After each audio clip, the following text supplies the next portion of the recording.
Class जो मैंने ली थी साइकेट्री की, उसमें सिजोफ्रेनिया पढ़ाया था। चलो कोई नहीं, थेरेपी 2-3 बची हुई छोटी छोटी ले लो, म्यूजिक थेरेपी करो, थोड़ा डांस थेरेपी, रिक्रिएशन है, कुछ नहीं है, रिक्रिएशनल थेरेपी नाम से दिख रहा है, यहाँ क्या होगा, रिक्रिएशन होगा, recreation. The functional application of music to achieve target behaviour, जिसमें म्यूजिक थेरेपी है कि म्यूजिक का इस्तेमाल करते हुए इंसान की टेंशन और स्ट्रेस एंजाइटी को दूर करना है। डांस है, रिलैक्सेशन टेक्निक है, रिलैक्सेशन में क्या आता है, deep breathing exercise, yoga, meditation, ये सब है रिलैक्सेशन टेक्निक। मसाज भी है, ओ तुम बस सपनों में लेना मसाज,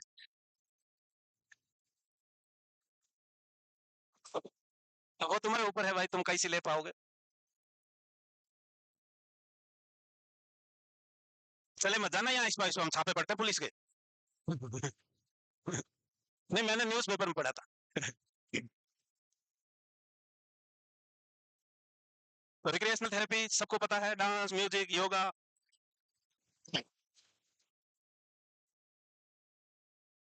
गाने तो तुम सुनते ही होंगे ना रोज, नहीं सुनते? नहीं नहीं, कई कई लोग शौकीन होते हैं गानों के।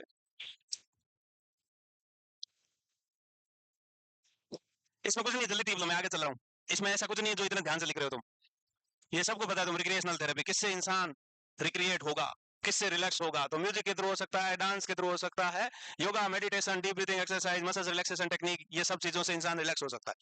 अगली थेरेपी जो है वो है साइकोडायनेमिक थेरेपी। साइकोडायनेमिक का मतलब क्या है कि it involves deeper understanding of one's emotion, feeling, thinking और एक्टिविटी।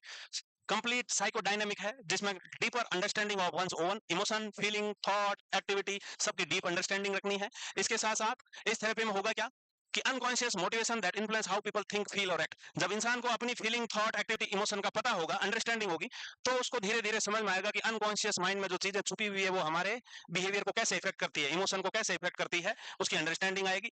और ये मेनली इमोशनल डिस्ट्रेस को डील करने के लिए थेरेपी दी जाती है।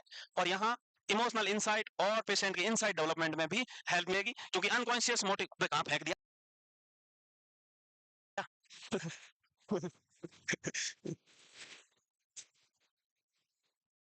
तो साइकोडायनामिक का मतलब इतना ही है कि इमोशनल डिस्ट्रेस को रिलीज करने की एक टेक्निक है। यहाँ हमको डीप अंडरस्टैंडिंग करवानी है थेरेपी के थ्रू इंसान को, कि उसके अनकॉन्शियस माइंड में थॉट, इमोशंस, अनकॉन्शियस माइंड में दबी हुई चीजें उसके थॉट, इमोशंस को और एक्टिविटी को कैसे इफेक्ट करती है। और जब इंसान को ये जब समझ में आ जाएगा कि अनकॉन्शियस माइंड में दबी हुई फालतू की चीजें ही वो डिस्टर्बेंस का कॉज है, तो उसको हैंडल करने का तरीका सीखेगा और इमोशनल डिस्ट्रेस रिलीज होगी।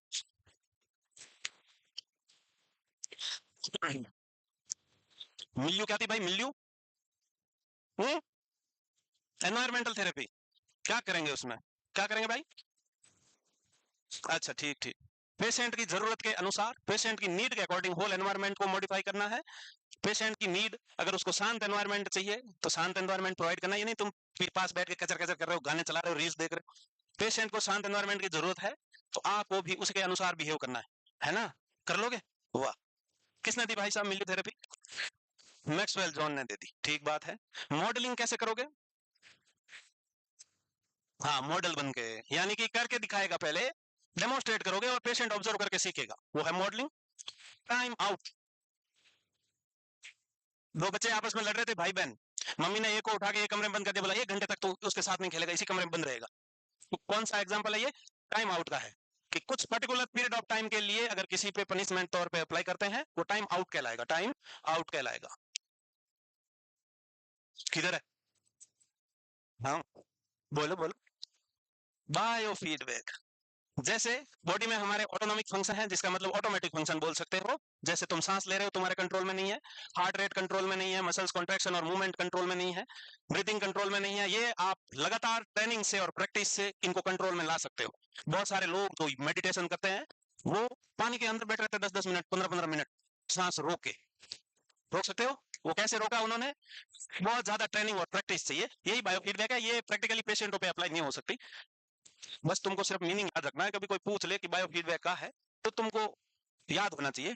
बाकी तुमको अगर सीखनी है कि पानी के अंदर सांस कैसे लेनी है या नहीं लेनी है, तो इसके लिए वहां जाए बाबा रामदेव के पास, श्री श्री रविशंकर के पास, है वहां जाके सीखने का ये है बेटा। हाँ हाँ, कोई भी काम, एक्टिविटी जो पेशेंट की रिकवरी में हेल्प करे, जैसे डिप्रेशन वाले को कैसा काम देंगे, इच्छाएं नहीं है, छोटा काम देंगे जिसमें ज्यादा एनर्जी नहीं चाहिए, पौधों को पानी डाल दे, तो धीरे धीरे जाएगा, पौधों को पानी डालेगा। है, गार्डनिंग कर सकता है डिप्रेशन वाला। ड्राइंग करने को एक कॉपी और पेन पकड़ा देंगे, जैसी मर्जी हो वैसे पकड़ के करके बना, वैसा हो गया ये। अब बहुत ज्यादा डाउट होंगे बेटा, 300 के डाउट ही क्लियर कर पाऊंगा, बोलो मैं बोलूंगा कॉमन, बोलो बोलो। हाँ, अरे भाई टेस्ट खत्म हुए 7 साल हो गए, ये तुमको डाउट है? कब थोड़ी आंसर है, यही तो है इजी। अरे भाई लिखवाया है ना मैंने, method to confirm seizure during ECT, क्या लिखा हुआ है बैठो? गोल्ड स्टैंडर्ड मेथड इजी है। ईसीजी कहाँ है? इजी इलेक्ट्रो, ये ईसीजी नहीं है बेटा। हाँ तो क्या नहीं समझा? ओए बदतमीज। क्या? अरे बेटा देखो बोलता हूँ मैं, इधर आके सुनो पहले। अरे ईसीटी देने के बाद पेशेंट को सीजर्स आए या ना आए, उसको कंफर्म करने के लिए 3 टेक्निक बताई थी तुमको। एक टेक्निक जो कॉमनली हम हॉस्पिटल में यूज करते हैं, वो एक बीपी कप यहाँ बांधेंगे, दूसरा बीपी कप वहां बांधेंगे पैर में। ये वाले से वाइटल लेंगे, वो वाले से मसल रिलैक्सेंट देने से पहले फुला देंगे, इन्फ्लेट कर देंगे, ताकि सीजर मूवमेंट देख सके, क्योंकि मसल रिलैक्सेंट दी होगी तो जो जर्किंग मूवमेंट्स होते हैं सीजर्स के दौरान वो नहीं आएंगे। तो वो कॉमनली प्रैक्टिस है। कंफर्म कैसे करेंगे कि सीजर्स आए या नहीं आए? तो इजी होती है इलेक्ट्रोएन्सेफेलोग्राम, जिसमें ब्रेन की इलेक्ट्रिकल एक्टिविटीज देखी जाती है। क्या देखी जाती है? ब्रेन में सारे इलेक्ट्रिकल एक्टिविटीज देखी जाती है, और सीजर में ही ब्रेन में एबनॉर्मल इलेक्ट्रिकल एक्टिविटीज होगी, और वो अच्छे से मेजर कर सकते हैं। एक जेस्टॉल्ट थेरेपी है। जेस्टॉल्ट क्या है? एक ह्यूमनिस्टिक थेरेपी है जो किस पे फोकस रहेगी? Gaining awareness of present moment rather than past experience, the main principle is here and now. ये वाला, ये सेम लाइन का क्वेश्चन आया हुआ है कि which of psychotherapy, which psychotherapy works on here and now. तो हेयर एंड नाउ का मतलब है पेशेंट को अभी प्रेजेंट मोमेंट पे फोकस करना सिखाना है। अभी प्रेजेंट मोमेंट में उसके क्या सिम्टम आ रहे हैं, अभी प्रेजेंट मोमेंट में आपकी मेन समस्या क्या है, उस पे फोकस करेंगे। पीछे का रोना धोना नहीं चलेगा। जैसे पेशेंट बता रहा है कि पास में मेरे भी वाइफ हुआ करती थी, है वो भाग गई, चली गई। अरे चली गई तो चली गई, उसको छोड़, अभी क्या दिक्कत है? अभी क्या है? अभी की बात बताओ भाई। अभी कुछ नहीं है तो कोई बात नहीं, आगे के लिए हम काम करेंगे ताकि कोई आ जाए। तो प्रेजेंट हेयर एंड नाउ, अभी प्रेजेंट मोमेंट पे जो भी है उसी पे फोकस करना है। रोना धोना आगे पीछे का नहीं चलेगा, सिर्फ और सिर्फ here and now. Here and now, अभी आपको क्या लग रहा है, कैसा लग रहा है, क्यों लग रहा है, वो बताओ और उसको हम सॉल्व करेंगे। ये मेन प्रिंसिपल पे काम करती है जेस्टॉल थेरेपी।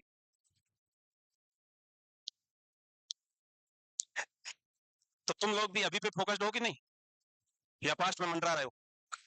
पास्ट पे तो नहीं मंडरा रहे हो कि कॉलेज में वो क्लासमेट थी? अबे तुम्हारे लिए बोला मैंने, है? क्या कर दिया? छोड़ दिया तुमने? ऐसी मजाक नहीं करते भाई। ये बात कोई नहीं मानेगा। ठीक है। तो जेस्टुअल थेरेपी का सिंपल मीनिंग इतना याद रखना है कि पेशेंट को फोकस कराना है हेयर एंड नाउ पे। अभी आपकी करंट जो प्रॉब्लम है, जो इमोशनल डिस्टर्बेंस है, और जो भी आप मेंटल इश्यूज या जो भी हेल्थ इश्यूज फेस कर रहे हो, उस सिचुएशन पे फोकस करना है, ना कि पास्ट पे करना है। हो गया? अरे हो गया। चलो अब अपन शुरू करेंगे आज साइकोथेरेपी पूरा।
साइकोथेरेपी पूरा, हाँ बढ़िया हुआ।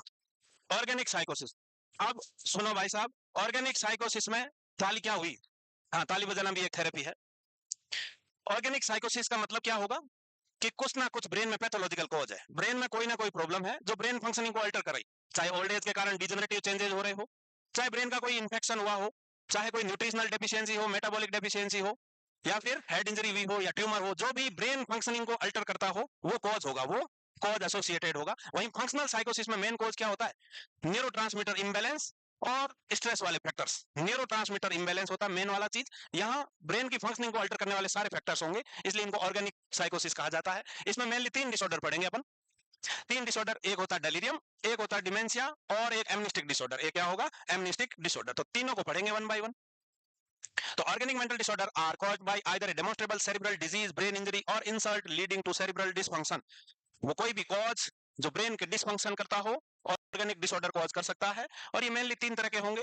एक्यूट ब्रेन सिंड्रोम जिसमें डेलिरियम होगा, क्रोनिक ब्रेन सिंड्रोम जो ओल्ड एज के कारण धीरे धीरे धीरे धीरे जैसे जैसे बूढ़े हो गए ब्रेन के न्यूरॉन नए बनेंगे नहीं और जो है वो भी डिजनरेट हो गए, तो बहुत सारे कॉग्निटिव सिम्टम्स देखने को मिलेंगे। तीसरा एमनिस्टिक डिसऑर्डर है, ये मेनली रिवर्सिबल कॉज की वजह से होता है, लाइक अल्कोहलिक, विटामिन डेफिशिएंसीज, इन चीजों के कारण होगा और सिर्फ मेमोरी का डिस्टर्बेंस होगा, सिर्फ मेमोरी का डिस्टर्बेंस होगा। तो 3 तरह के डिसऑर्डर्स देखते हैं।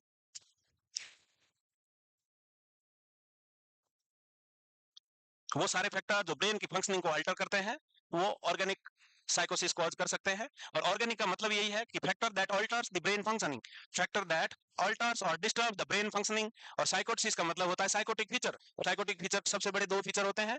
क्या होते हैं 2 बड़े साइकोटिक फीचर भाई? वे तुम्हारी हालात इतनी नाजुक क्यों है बे? क्या होते हैं 2 साइकोटिक फीचर? ओ बालिका तुम बताओ, तुम सुनी नहीं रही। मैं तुम करता रह गया, कोई सुना ही नहीं। तो साइकोटिक फीचर 2 बड़े फीचर होते हैं, एक होता है डिल्यूजन और दूसरा होता है हेलुसिनेशन। इन्हीं को साइकोटिक फीचर कहा जाता है। इग्नोर कर दिया भाई। कोई बात नहीं, हम फिर कोशिश करेंगे अगली बार। है। हाँ हाँ हाँ, क्योंकि कोशिश हमेशा करते रहना चाहिए, सफलता एक दिन जरूर मिलती है। बे डर्टी माइंड गलत सोच रहा बे, पढ़ाई के लिए बोल रहा मैं, सिर्फ और सिर्फ पढ़ाई। लड़के बड़े होशियार है भाई सारे हमारे। तो ऑर्गेनिक मेंटल डिसऑर्डर ब्रेन की फंक्शनिंग को डिस्टर्ब करने वाले कॉज, चाहे हेड इंजरी हो, इन्फेक्शन हो, हाइपोक्सिया हो, ये सब कॉज के कारण अगर ब्रेन में डिस्फंक्शन हो रहा है और साथ में साइकोटिक फीचर आ रहे हैं तो ऑर्गेनिक साइकोसिस कहलाएंगे। और ये मेनली 3 तरह के डिसऑर्डर होंगे, डेलिरियम, डिमेंशिया और एमनिस्टिक डिसऑर्डर। हो गया था? नहीं हुआ था? है? हाँ, तुम्हारे नहीं हुआ? अरे भाई, तुम दोनों मूर्तियां बहुत धीरे लिखती हो भाई, और दोनों पास भी बैठती हो। तेज लिखने वाले के पास बैठा करो, एक इधर, ताकि एक दूसरे का देख तो सके। अब तुम दोनों पास बैठे हो, किसके देखोगे? ओए, हैं? ये क्या था? मेरे को समझ नहीं आया तुमने क्या किया। राहुल को तुम बुलाना चाहते हो पर राहुल आएगा नहीं, बुलाता है मगर जाने का नहीं है। चलो, आईसीडी 10 के क्लासिफिकेशन के अनुसार इसका क्लासिफिकेशन किस में आएगा? तुम याद रखना चाहो तो रख लेना, वरना कोई बात नहीं। सिर्फ याद नहीं रख पाओगे पूरा, तो सिर्फ और सिर्फ इतना याद रखना है, ये ये तो तुमको पता है। अब वो कौन मुर्गे हैं या मुर्गी मैं ढूंढ के निकालता हूँ जिनको ये नहीं पता है जो लिखा हुआ है। हम्म, कौन हो तुम? अच्छा, तुम ही बताओ। तुम, ये आईसीडी लिखा हुआ है, ये क्लासिफिकेशन कौन दिया? इसकी फुल फॉर्म क्या है? बीच में ना बोल, है बेटा। हाँ, कौन दिया ये? अमेरिकन दिया, चले जाओ अमेरिका। ये क्या मतलब है बेटा? F00, F क्या है?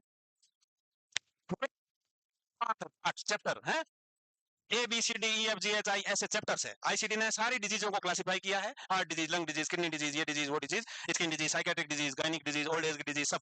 तो जो चैप्टर एफ है उसमें साइकेट्रिक डिजीज का डिस्क्रिप्शन है, इसलिए इसको एफ से लिखते हैं। F00 से लेके F09 वाला जो चैप्टर होगा उसमें हम ऑर्गेनिक साइकोसिस पढ़ते हैं। ऐसा क्वेश्चन कभी कभी एग्जाम में आ जाता है, तो तुमको ये बात याद रखनी है। पूरा तुम याद नहीं रख पाओगे, तो मेनली पूरे ऑर्गेनिक मेंटल डिसऑर्डर कौन से चैप्टर के बीच आता है उतना याद रख सकते हो। F00 से 09 तक है। और आईसीडी का क्लासिफिकेशन डब्ल्यूएचओ ने दिया। एक और क्लासिफिकेशन होता है, वो डीएसएम है, diagnostic and statistical manual of mental disorder, उसको अमेरिकन साइकेट्रिक डिसऑर्डर में दिया।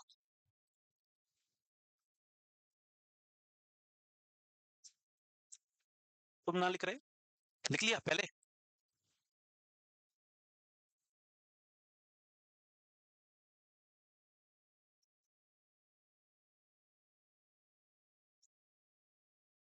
हो गया? नहीं हुआ?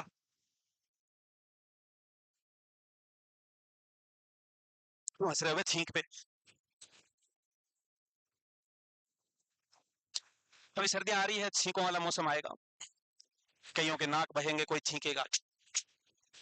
हम्म? और जो नहाएगा उसको छींक नहीं आएगी, ठीक है, इसलिए सबको नहाना है सर्दियों में। हो गया। हाँ, क्या था? इतना धीरे कहाँ से लिखते हो यार? हाथ से स्पीड बढ़ाई भी जा सकती। हो गया। जल्दी करो यार, इसमें मैं खड़ा हूं जब से। अब नहीं हुआ तो भी छोड़ो, फेंक दिया मैंने उधर। आप डेलीरियम देखेंगे, सुनो पहले सिर्फ, उसके बाद लिखना है। तो डेलीरियम को हम एक्यूट ब्रेन सिंड्रोम बोलते हैं, और दूसरे भाषा में बोले तो एक्यूट कंफ्यूजनल स्टेट बोलेंगे। और ये एक्यूट ब्रेन सिंड्रोम है। एक्यूट का मतलब क्या होगा? Sudden development. एक्यूट का मतलब है सडन डेवलपमेंट। सडन डेवलपमेंट होने वाला एक कंडीशन है जिसमें मेनली पेशेंट कंफ्यूज रहेगा और उसकी कॉन्शियसनेस डिक्रीज रहेगी। कॉन्शियसनेस डिक्रीज रहेगी, जिसका मेन फीचर क्या है? Clouding of consciousness. Clouding of consciousness. और क्लाउडिंग ऑफ कॉन्शियसनेस को ये क्या बोलते हैं? मेंटल फॉगिंग बोलते हैं। क्या बोलते हैं? Mental fogging. और ये आपको पता है, जब भी आपने कॉन्शियसनेस कम होगी तो आप अटेंशन नहीं दे पाओगे, कंसंट्रेट नहीं कर पाओगे, थॉट, इंटेलिजेंस, सारे फंक्शन डिस्टर्ब होंगे, क्योंकि आप अवेयर नहीं हो, मतलब पूरे होश हवास में नहीं हो। तो आपको पता नहीं चलेगा मैं कौन कब कहाँ हूँ, क्लियर पता नहीं होगा। आपको काउंटिंग करने का बोलेंगे तो आप नहीं कर पाओगे। कोई चीजें दिखाओगे, परसेप्शन भी डिस्टर्ब रहेगा, तो ठीक से पहचान नहीं पाओगे, क्योंकि आप होश में नहीं हो, पूरे कॉन्शियस नहीं हो, पूरे कॉन्शियस नहीं हो। तो डेलीरियम एक्यूट कंफ्यूजनल स्टेट है, जिसमें mainly consciousness, attention, cognition, perception सब डिस्टर्ब रहेगा। और इसका जो मेन फीचर है वो क्लाउडिंग ऑफ कॉन्शियसनेस है। और क्लाउडिंग ऑफ कॉन्शियसनेस का मतलब होता है dimness in alertness. Dimness in alertness और अवेयरनेस, इसको मेंटल फॉगिंग भी बोलते हैं। और डिलीरियम किसका डिसऑर्डर है भाई? कॉन्शियसनेस का डिसऑर्डर है। और जो सारे ऑर्गेनिक मेंटल डिसऑर्डर है तीन, उनमें मोस्ट कॉमन कौन सा है? डिलीरियम है। कि सडन कॉन्शियसनेस में चेंजेस आना, जिसके कारण पेशेंट की कॉन्शियसनेस कम हुई, जिसके कारण उसका परसेप्शन, अटेंशन, कंसंट्रेशन, कॉग्निशन सब डिस्टर्ब होगा और पेशेंट कंफ्यूज वाली स्टेट में रहेगा।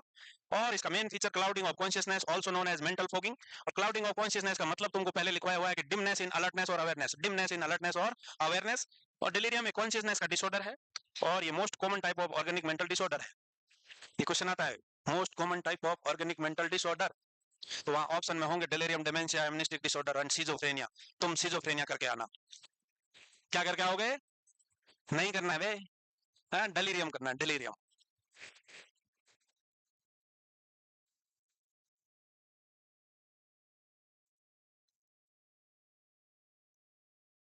Clouding of consciousness means dimness in alertness, लिखा हुआ है वैसे पहले, किसी ने अगर पढ़ा है तो, है लिखा हुआ है पहले।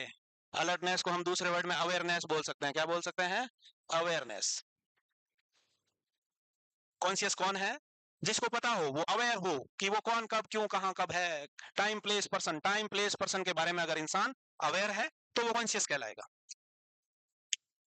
और कॉग्निटिव इंपेयरमेंट को चेक करने के लिए एक 30 नंबर की स्केल है, उसका नाम क्या है? हम्म? अच्छा, दूसरा नाम क्या है? फॉलिस्टिन टेस्ट है, मिनी मेंटल स्टेटस एग्जामिनेशन, जिसको शॉर्ट में एमएमएससी बोल सकते हो। और इसको फॉलिस्टिन नाम के इंसान ने दिया, इसलिए इसको फॉलिस्टिन टेस्ट भी बोलते हैं। क्या बोलते हैं? फॉलिस्टिन टेस्ट।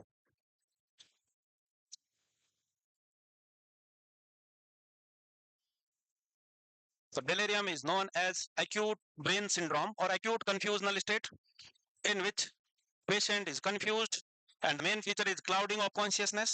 और जब क्लाउडिंग ऑफ कॉन्शियसनेस होगा तो thought, perception, cognition, attention, concentration सब में डिस्टर्ब रहेगा। और ये most common type of organic mental disorder है। और ये कॉन्शियसनेस का डिसऑर्डर है। किसका है? कॉन्शियसनेस का। लिख लिया? हम्म। हो गया? वाह भाई, छा गए तुम। कौन से वो फैक्टर है जो डिलीरियम कॉज कर सकते हैं? एज मोर देन 65, पुरानी हिस्ट्री रही हो, कॉग्निटिव इंपेयरमेंट का डिसऑर्डर हो, साथ में कोई और प्रॉब्लम हो ब्रेन की, या फिर ब्रेन डैमेज हुआ हो, ब्लाइंडनेस और डेफनेस हो, यानी सेंसरी डिप्राइवेशन बोलते हैं इसको, सेंसरी डिप्राइवेशन। कैसे भैया? अरे किसी को सुनाई नहीं दे रहा, किसी को दिखाई नहीं दे रहा, किसी को दिखाई नहीं दे रहा, सुनाई नहीं दे रहा, तो उसको पता नहीं चलेगा ना।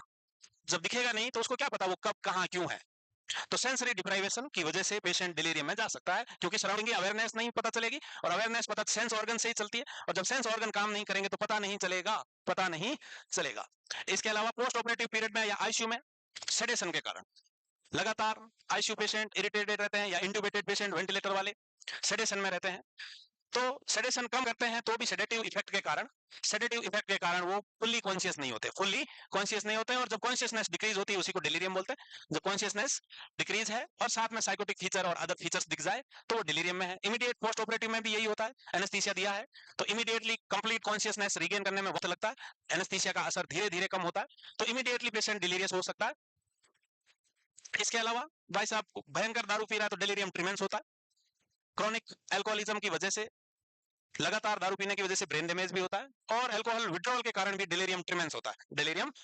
जो क्रॉनिक अल्कोहलिक है, लगातार कई सालों से पी रहे हैं, अभी दारू पी नहीं रहा है तो बॉडी वैसे रिएक्ट करती है क्योंकि इतने दिनों से जो स्टिमुलाई मिल रहा था वो अब अंदर आ नहीं रहा है तो कंपनसेटरी बॉडी अलग तरह से रिएक्ट करती है, सारा सिस्टम हिलाती है तो कॉन्शियसनेस में भी चेंजेस लाती है। न्यूरोट्रांसमीटर कौन से डिस्टर्ब हो तो डिलीरियम हो सकता है, तो वो मेनली एसिटाइल कोलिन है और डोपामिन है। एसिटाइल कोलिन का लेवल कम रहेगा, वहीं डोपामिन का लेवल बढ़ा हुआ रहेगा।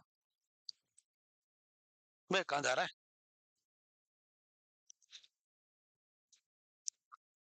ये वो फैक्टर है जिसके कारण ब्रेन की फंक्शनिंग अल्टर हो सकती है।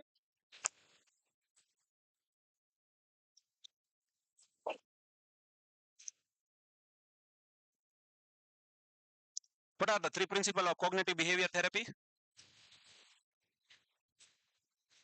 Cognition, conation and affection. Cognition का मतलब होता है थॉट और बिलीफ, कॉनेशन का मतलब होता है activity and affection is emotion और फीलिंग्स।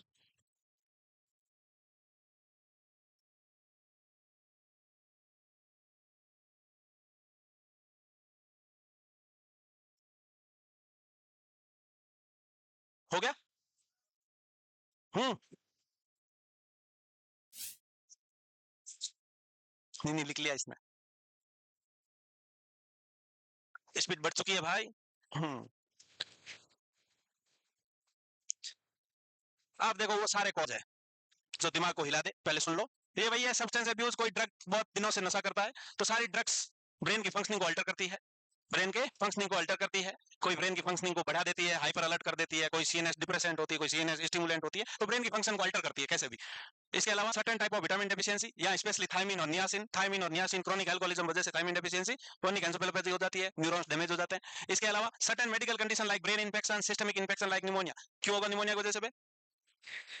हाँ, निमोनिया की वजह से मेनिंजाइटिस। अरे भाई निमोनिया की वजह से डिलीरियम काहे होगा? हाँ, अरे भाई निमोनिया मतलब फेफड़े काम नहीं करेंगे, लंग्स डैमेज होंगे, लंग इन्फेक्टेड है, प्लूरल इफ्यूजन भी हो सकता है, तो प्रॉपर वेंटिलेशन मेंटेन नहीं रहेगा, ऑक्सीजन की कमी होगी, ब्रेन में हाइपोक्सिया हो सकता है जिससे ब्रेन का फंक्शन अल्टर हो सकता है ना। इसके अलावा अगर शुगर लो हो जाए पेशेंट की, हाइपोग्लाइसीमिया में चला गया, तो भी CO type of hypoglycaemia. Brain cells को क्या चाहिए, पूरी बॉडी की सेल्स को क्या चाहिए? शुगर चाहिए ना काम करने के लिए, ग्लूकोज। अब ग्लूकोज नहीं है तो ठीक से काम नहीं करेगा, तो भी हो सकता है, और हाइपोक्सिया लिखा हुआ है। इसके अलावा मल्टीपल मेडिकेशन है, बहुत सारी दवाइयां। कौन सी दवाइयां? एंटीकोलिनर्जिक कौन सी ड्रग है जो किसका लेवल कम करती है? एसिटाइल कोलिन का लेवल कम करती है। किसका कम करती है? तो डिलीरियम में ऑलरेडी एसिटाइल कोलिन का लेवल कम होता है, तो मोर एंटीकोलिनर्जिक ड्रग दोगे डिलीरियम और सीवियर हो जाएगा, तो एंटीकोलिनर्जिक ड्रग भी कॉज कर सकती है, बाकी ड्रग है ही। इसके अलावा एक ब्लैक पैच डिलीरियम होता है, वो तुमको अभी बताया, सेंसरी डिप्राइवेशन की वजह से। कैटरेक्ट की सर्जरी करवा के आंखों पे काला पैच लगाता है, कैटरेक्ट सर्जरी के बाद और अदर आई सर्जरी के बाद कुछ दिन तक आंख को रेस्ट देने के लिए ब्लैक पैच लगाते हैं। तो ब्लैक पैच लगाया हुआ है, इसका मतलब इंसान को दिख नहीं रहा है, सेंसरी डिप्राइवेशन हो गया। तो जब सेंसरी दिख नहीं रहा है तो मैं कौन हूँ, कहाँ हूँ ही करेगा, तो ऑटोमेटिकली अवेयरनेस डिक्रीज हो गई। तो याद रखना है, ब्लैक पैच डिलीरियम कौन सी सर्जरी के बाद देखने को मिलता है? नाम से पहचान सकते हो ब्लैक पैच कहाँ लगते हैं, तो कैटरेक्ट सर्जरी के बाद आंखों पे लगाए जाने वाले पैच है ये।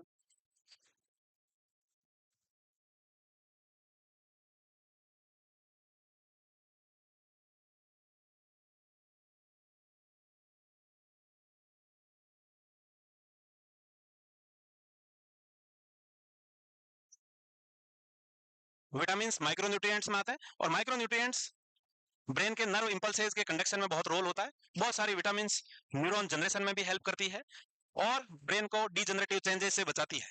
तो विटामिन को हल्के में नहीं लेना है भाई, विटामिन खाने बहुत जरूरी है। अभी अच्छा इमीडिएटली डेफिशिएंसी नहीं होती क्योंकि ये माइक्रोन्यूट्रिएंट्स है, क्रॉनिक डेफिशिएंसी से ही सिम्टम आते हैं। और क्रॉनिक डेफिशिएंसी तब होगी या तो कोई क्रॉनिक अल्कोहलिक है, लगातार कई सालों से पी रहा है, तो अल्कोहल सर्टेन विटामिन और स्पेशली माइक्रोन्यूट्रिएंट्स को एब्जॉर्ब नहीं होने देता, इसके कारण डेफिशिएंसी हो सकती है। या फिर क्रॉनिक कोई जीआई डिस्टर्बेंस रहा हो, या डाइटरी डेफिशिएंसी हो, उनके कारण कमी हो सकती है।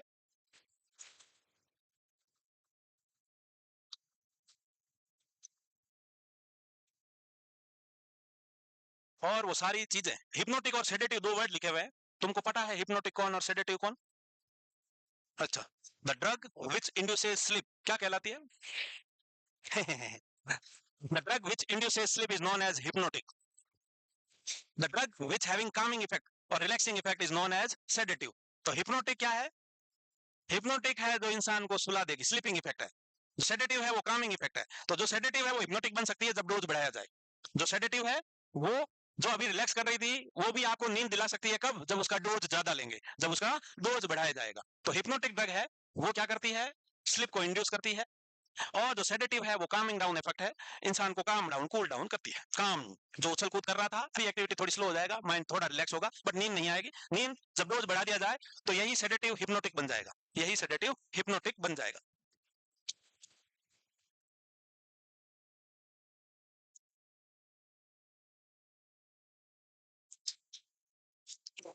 ब्लैक पैच डिलीरियम कैटरेक्ट की सर्जरी के बाद जब इंसान की आंखों पे काली पट्टी लगा दी जाती है तब वो सराउंडिंग को ठीक से देख नहीं पाता. जब देखेगा नहीं तो अवेयर नहीं हो पाएगा, इसीलिए उसकी अवेयरनेस डिक्रीज हो जाती है.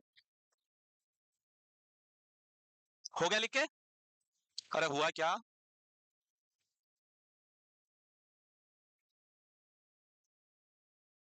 हो गया.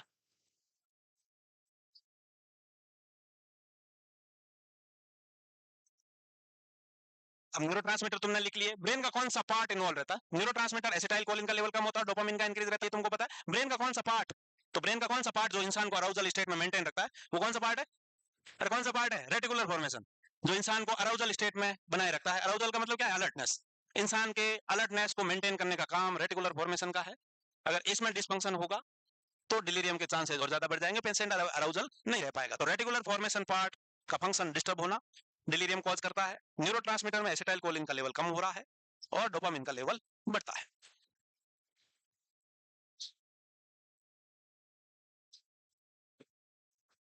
Arousal means alertness. Alertness, alert का मतलब है जागना. जगे हुए हो.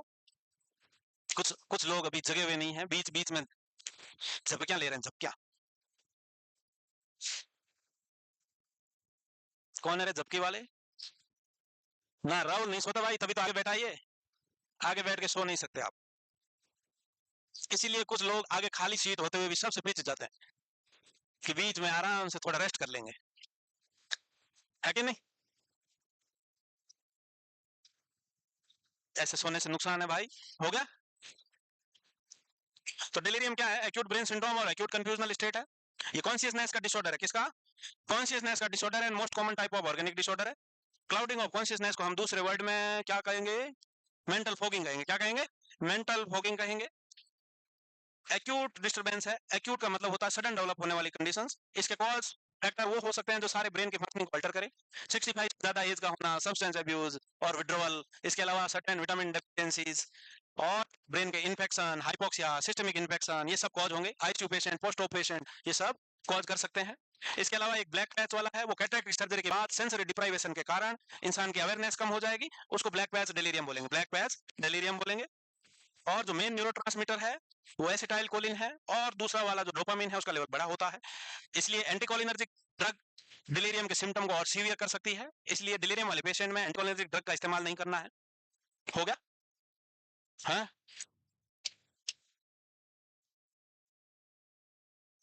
डिलीरियम के टाइप देखो भाई साहब, नाम से दिख रहा है हाइपर एक्टिव डिलीरियम. अब देखो अवेयर भी कम है, डिलीरियम भी है, बट हाइपर एक्टिव है. कैसे? यहाँ इंसान एजिटेटेड है, रेस्टलेसनेस है, एग्रेसिव बिहेवियर है, साथ में डिल्यूजन हेलुसिनेशन हो रहा है. एजिटेशन का मतलब क्या होता है?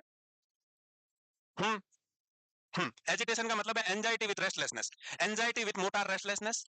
एंजाइटी विथ मोटार रेस्टलेसनेस क्या कहलाएगा? एजिटेशन कहलाएगा. इसके अलावा डिल्यू एंड हेल्यू क्या है? कौन है वो जिसको डिल्यूजन का मीनिंग नहीं पता है? कोई इस क्लास में वो बंदा? वह चुप रहो बे गधे. Delusion is false fixed unshakeable beliefs. ऐसे गलत विचार या धारणाएं जिसको इजीली बदला नहीं जा सकता, वो डिल्यूजन कहलाएगा. वहीं hallucination is perception without stimuli. Perception without stimuli, बाहर कोई नहीं है फिर भी आवाजों का सुनाई देना, किसी चीज का दिखाई देना, भूत का दिखाई देना, क्या कहलाता है? हेल्यूसिनेशन कहलाता है. डिल्यूजन किसका डिसऑर्डर है? डिल्यूजन थॉट का डिसऑर्डर है. वहीं हेल्यूसिनेशन परसेप्शन का डिसऑर्डर है। परसेप्शन का एक और डिसऑर्डर होता है जिसका नाम, अरे तुम बहुत होशियार हो गए भाई साहब, बिल्कुल बिल्कुल मेरे पे जा रहे हो तुम। अब भाई साहब ये सिम्टम है ना, शाम होते होते और सीवियर हो जाते हैं, उसको हम सनडाउनर सिंड्रोम, सनडाउनर फिनोमेना बोलते हैं। क्या होता है? Worsening of symptom in the evening and night. क्यों होगा कि सिम्टम वर्सनिंग क्यों होगी? कि सिम्टम सीवियर हो जाएंगे, severity of symptom increased, severity of symptom like confusion increases in the evening। यानी कि भाई साहब पहले से समझ में नहीं आ रही है कि कहां हूं, कौन हूं, कब हूं, और अंधेरा हो गया तो कंफ्यूजन बढ़ जाएगा, कंफ्यूजन बढ़ जाएगा। शाम ढलते ढलते रात होते होते कंफ्यूजन का बढ़ना सनडाउनर सिंड्रोम कहलाता है। कि जैसे जैसे सनडाउन होगा मतलब अंधेरा हो रहा है, सनडाउन होने का मतलब है अंधेरा होना, तो जैसे जैसे अंधेरा होगा पेशेंट का कंफ्यूजन बढ़ता जाएगा, इसको हम सनडाउनर सिंड्रोम बोलेंगे। खुल जावे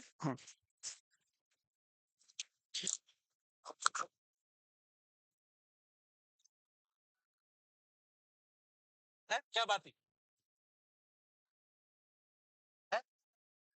अच्छा क्या लिखा है?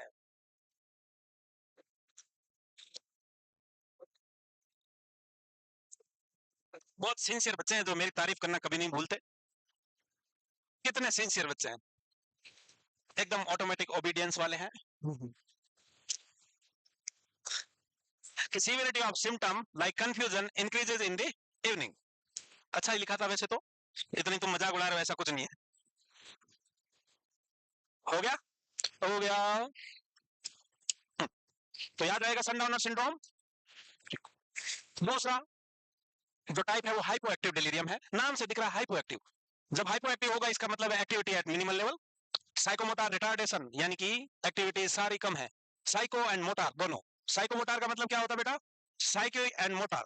तो साइकी एक्टिविटी कौन सी होती है और मोटर कौन सी होती है? अरे ये दिमाग वाली एक्टिविटी है, दिमाग में लाइक अटेंशन कंसंट्रेशन थॉट, ये सब अटेंशन कंसंट्रेशन थॉट ये सब साइकिक एक्टिविटी है। मोटर एक्टिविटी जो हम फिजिकल एक्टिविटी करेंगे वो मोटर एक्टिविटी है। इसके अलावा पेशेंट विड्रॉन रहेगा, विड्रॉन का मतलब है उससे सराउंडिंग से कोई मतलब नहीं है, अकेला पड़ा हुआ है, दुखा हुआ है। इसके अलावा स्लीपी रहेगा, स्लेजिश रहेगा, ड्राउजी रहेगा। स्लीपी स्लेजिश ड्राउजी यानी कि नींद में है जैसा, नींद में है जैसा रहेगा। और ऐसे सारे सिम्टम्स हमको डिप्रेशन में भी देखने को मिलते हैं कि डिप्रेशन वाला भी अकेला पड़ा रहता है और वो पूरे दिन यूज होता रहता है, नींद नहीं आती पर पूरे दिन फंसा रहता है, पूरे दिन और चिंता करता रहता है, यूं सोचता रहेगा और लेटा रहेगा, एक कोने में दुबका रहेगा, लोग आ रहे हैं जा रहे हैं बात कर रहे हैं, वो उससे कोई मतलब नहीं है, वो अपना अलग ही है, विड्रॉन है। वो क्या है? Withdrawn into self, withdrawn into self, वो खुद में ही अपनी माया में सोच में उलझा हुआ है। तो अगर ये सारे सिम्टम देखने को मिलते हैं पेशेंट में तो ये सारे सिम्टम डिप्रेशन के भी है, तो may be misdiagnosed as a depression हो सकता है, इसलिए फर्दर असेसमेंट की जरूरत है। और ये डायग्नोस ठीक से नहीं हो पाता इसीलिए इसका प्रोग्नोसिस खराब रहता है as compared to hyper active delirium. क्योंकि डिलीरियम पेशेंट को हुआ है तो पेशेंट की अवेयरनेस भी डिक्रीज होगी और साथ में उसके क्या होगा, वो दिखाएगा एजिटेशन, एग्रेसिवनेस, रेस्टलेसनेस, रेस्टलेसनेस भी शो करेगा। बट यहाँ हाइपोएक्टिव में साइकोमोटर रिटार्डेशन है, स्लो स्लेजिस एंड स्लीपी रहेगा पेशेंट हमेशा, और विड्रॉन इनटू सेल्फ रहेगा। तो ये डिप्रेशन से मिसडायग्नोस हो सकता है। आगे डिप्रेशन पढ़ेंगे तो जैसे आप पता चलेगा। स्लेजिस का मतलब क्या है? जिसके रिफ्लेक्स बहुत स्लो हो। तीनों का मीनिंग एक ही, आप अल्टरनेट यूज कर सकते हो, स्लो, स्लेजिस, ड्राउजी। अब जो ड्राउजी हुआ है यानी कि ड्राउजी का मतलब क्या होता है? ड्राउजी का स्टेट का मतलब भी वही है, ड्राउजीनेस का मतलब क्या है? अरे जब आपको नींद आ रही हो, स्लीपी फील होना ड्राउजी है। तो तीनों का मीनिंग एक ही चीज है, जब आपको स्लीपीनेस फील होगा इसका मतलब आप स्लो हो, स्लो हो ही जाओगे। स्लो ऑटोमेटिक जब नींद में होंगे या नींद जैसा होगा तो बॉडी के सारे रिफ्लेक्स ऑलरेडी स्लो डाउन हो जाते हैं, स्लो डाउन हो जाएंगे। तीनों अल्टरनेटिव वर्ड है। हो गया लिखे? अगला देखें जो है मिक्स्ड वाला, नाम सही दिख रहा है मिक्स्ड, या अल्टरनेटिव पीरियड देखने को मिल सकते हैं कि एक बार तो रेस्टलेसनेस दिख रही है और एक बार वापस स्लो स्लेजिस हो रहा है, एक बार हाइपोएक्टिव हो रहा है, एक बार हाइपर एक्टिव हो रहा है। तो ये मिक्स टाइप वाला है कि अल्टरनेटिव एपिसोड्स दिख सकता है या मिक्स्ड सिम्टम दिख रहे हैं बारी बारी से, तो आपको समझ में नहीं आएगा कि पर्टिकुलरली टाइप कौन सा है, पर्टिकुलरली टाइप कौन सा है। तो तीन तरह के डेलीरियम, हाइपर एक्टिव जिसमें पेशेंट एजिटेटेड, रेस्टलेसनेस दिखेगा। दूसरा जो हाइपो एक्टिव है इसमें पेशेंट स्लो स्लेजिस रहेगा। और तीसरा मिक्स्ड वाला है जिसमें दोनों के सिम्टम्स दिखने को मिल सकते हैं। और जो हाइपर एक्टिव वाला है उसके सिम्टम डिप्रेशन से मैच करते हैं। किसे करते हैं? डिप्रेशन से। अब इसको भी एक एक अक्षर यूं देख के ना लिखे, नाम से दिख रहा है मिक्स्ड, और मिक्स्ड का मतलब तुमको पता है। अब देखें भाई साहब सिम्टम्स में क्या दिखेगा कि डिस्टर्बेंस ऑफ कॉन्शियसनेस। अब कॉन्शियसनेस का सबसे, क्योंकि ये डिस्टर्बेंस किसका है? अरे डिसऑर्डर किसका है? डिलीरियम कॉन्शियसनेस का है, तो सबसे बड़ा डिस्टर्बेंस कॉन्शियसनेस में ही देखने को मिलेगा। और ये कहां से कहां तक हो सकता है? तो सोमनोलेंस से लेके कोमा तक जा सकता है। सोमनोलेंस का मतलब होता है स्लीपीनेस, ड्राउजी, स्लीपीनेस और ड्राउजी फील करना। और coma is prolonged state of unconsciousness, coma is prolonged state of unconsciousness, लंबे समय तक कॉन्शियसनेस डिस्टर्ब रहना कोमा कहलाता है। और सोमनोलेंस आपको पता है कि ड्राउजीनेस और स्लीपीनेस है। इंपेयरमेंट ऑफ अटेंशन, जब इंसान अवेयर ही नहीं है तो किसी चीज पे क्या फोकस करेगा, तो अटेंशन डिस्टर्ब रहेगा। अटेंशन, अटेंशन का मतलब है किसी चीज पे शॉर्ट पीरियड ऑफ टाइम के लिए ध्यान देना, शॉर्ट पीरियड ऑफ टाइम के लिए ध्यान देना। वहीं कॉन्सेंट्रेट करने का मतलब होता है किसी चीज पे लंबे समय तक फोकस करना, कॉन्सेंट्रेट कहलाएगा। इसके अलावा disorientation to time place person रहेगा, मेमोरी डिस्टर्बेंस रहेगी। और मेमोरी डिस्टर्बेंस कैसी रहेगी, immediate and recent memory disturb रहेगी, immediate and recent memory. Remote memory ठीक रहेगी। अब बताओ इमीडिएट कौन, रिसेंट कौन और रिमोट कौन बे, कौन है वो इमीडिएट? जैसे अभी मैं बोला आपको, तीन चीजों के नाम बोल दिया, चेक करने की टेक्निक है, तीन चीजों के नाम बोल दिया, वो तुरंत अगर मैं आपसे रिपीट करवा रहा हूँ, रिकॉल करवा रहा हूँ, इसका मतलब है वो इमीडिएट मेमोरी है। वहीं आपसे पूछा कि कल नाश्ते में क्या खाया था, हाँ क्या खाया था कल नाश्ते में, पराठा, कहीं तो मैगी बोल रहे हैं। तुम ब्रेकफास्ट डिनर लंच सब समोसे से करो। और रिमोट मेमोरी कौन सी है, बचपन वाली याद है long term memory, long term memory.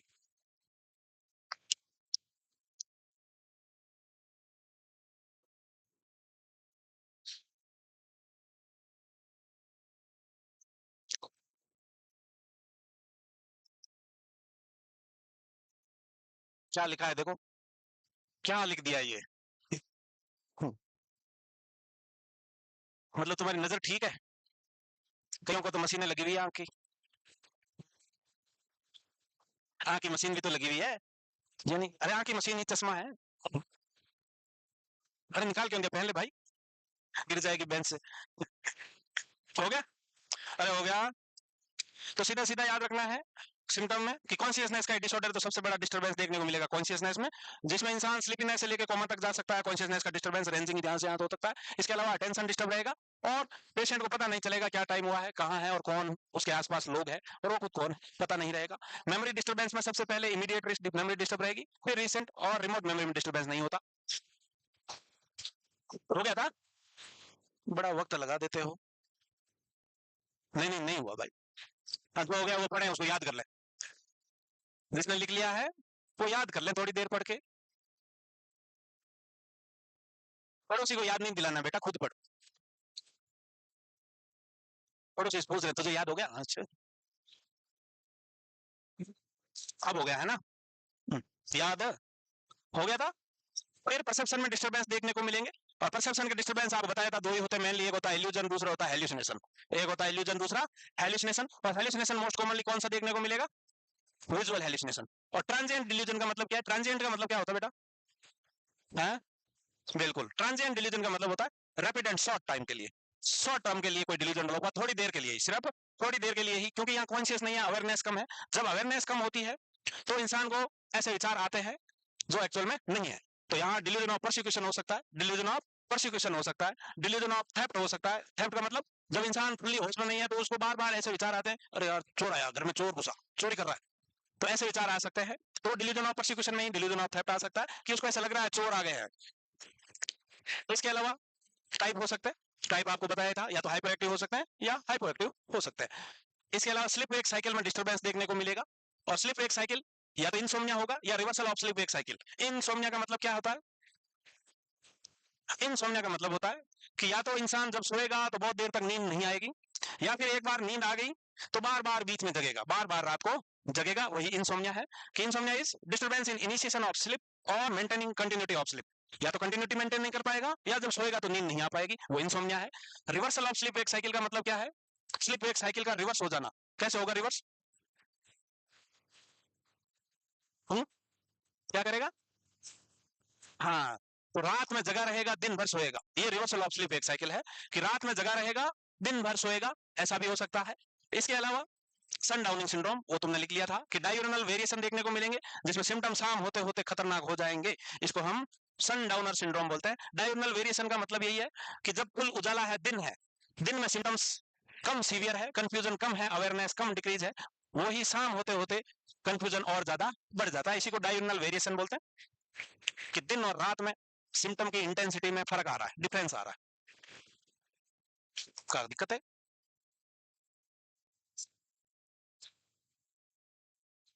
High,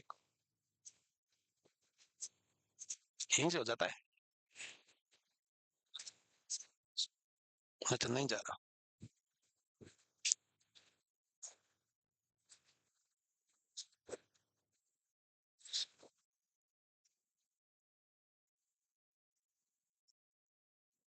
hallucination क्या होता है? बालक। हाँ बाबा बालकनाथ बताओ। हाँ है बेटा। फॉल्स परसेप्शन विदाउट स्टिमुलाई, ठीक बात है, चलो परसेप्शन विदाउट स्टिमुलाई। वही इल्यूजन क्या होगा बेटा? टर्म बताओ। इल्यूजन बताओ बेटा, बेटा बता दो। इल्यूजन, इल्यूजन है बेटा। हाँ प्रेजेंट हो गई, तब क्या होगा? हाँ हाँ प्रेजेंट तो हो गई, इल्यूजन थोड़ी है अब स्टिमुलाई है इसका मतलब इल्यूजन थोड़ी है। स्टिमुलाई तो प्रेजेंट है बट उसका वो गलत परसीव करेगा, रॉन्ग परसेप्शन और miss perception of actual stimuli. Patient से पूछा ये क्या है, पेन दिखा के बोला तो पेशेंट बोला ये तलवार है, तलवार, जंग लगी तलवार। इसको घुसाने से टिटनेस हो जाता है, क्या होता है? टिटनेस। हो गया ये। अबे इल्यूजन हेलुसिनेशन तो पढ़ लो ठीक से।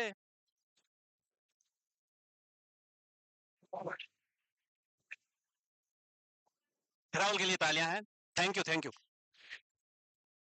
इसके बाद आता है एक फ्लोसिलेशन, इस पे क्वेश्चन आता है, याद रखना ये floccillation is also known as कार्पोलोगिया।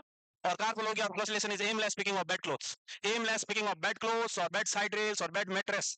यानी कि जब पेशेंट डिलीरियम में है, डिलीरियम में इसका मतलब कॉन्शियसनेस डिक्रीज है, तो बेड पे लेटा लेटा कभी चद्दर पकड़ता यूं कपड़े खींचता रहता है, क्योंकि उसको अवेयरनेस कम है, तो वो जानने की कोशिश कर रहा है कहां पड़ा हूं, ये क्या है। तो वो हाथों से बार बार ये कपड़ा, चद्दर, कंबल को पकड़ता रहता है, इसी को फ्लोसिलेशन और कार्पोलोगिया बोलते हैं कि aimless picking of bed clothes. दूसरा होता है ऑक्यूपेशनल डिलीरियम, ये भी क्वेश्चन बनता है। ऑक्यूपेशनल डिलीरियम का मतलब है पेशेंट को ऐसा लगता है कि वो अभी भी काम पे है, हॉस्पिटल बेड पे लेटा हुआ है, फिर भी उसको लगता है वो अपने काम पे ही है, तो वो फुल्ली कॉन्शियस नहीं है, कंफ्यूज है।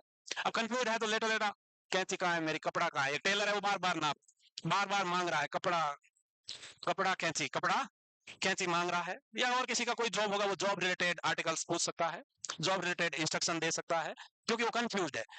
जब कंफ्यूज है तो उसको पता नहीं है कि वो अभी हॉस्पिटल में है या काम पे है, इसी को हम ऑक्यूपेशनल डिलीरियम बोलते हैं कि patient behave as he is still on his job, और इसलिए वो अपने जॉब रिलेटेड चीजें मांगेगा। अगर कोई टेलर है तो वो कपड़ा कैंची मांग सकता है आपसे, तुम नाप मत बता देना, भैया ये सूट पिछली बार खराब कर दिया था तुमने, इस बार ढंग से सिलना। हुँ? वैसे आजकल सूट सिलाते नहीं है लोग, रेडीमेड लाते, सिलाते हो? अच्छा रेडीमेड लाके फिर उसे फिटिंग करवाते हो। ठीक है भाई। तो floccillation also known as carphologia, aimless picking of bed clothes, bed side rail, bed mattress, कुछ भी हो सकता है। जब पेशेंट फुली कॉन्शियस नहीं होता, लेटा लेटा चदरें पकड़ेगा, तकिया पकड़ेगा, कंबल पकड़ेगा, बेड के मैट्रेस पकड़ेगा, इसको फ्लोसिलेशन और कार्पोलोगिया कहेंगे। वहीं ऑक्यूपेशनल डिलीरियम, जहां पेशेंट को ऐसा लगता है कि वो भी हॉस्पिटल में ना होके कहाँ है, अपने काम पे ही है, अपने काम पे ही है, तो इसलिए वो जॉब रिलेटेड आर्टिकल्स मांग सकता है।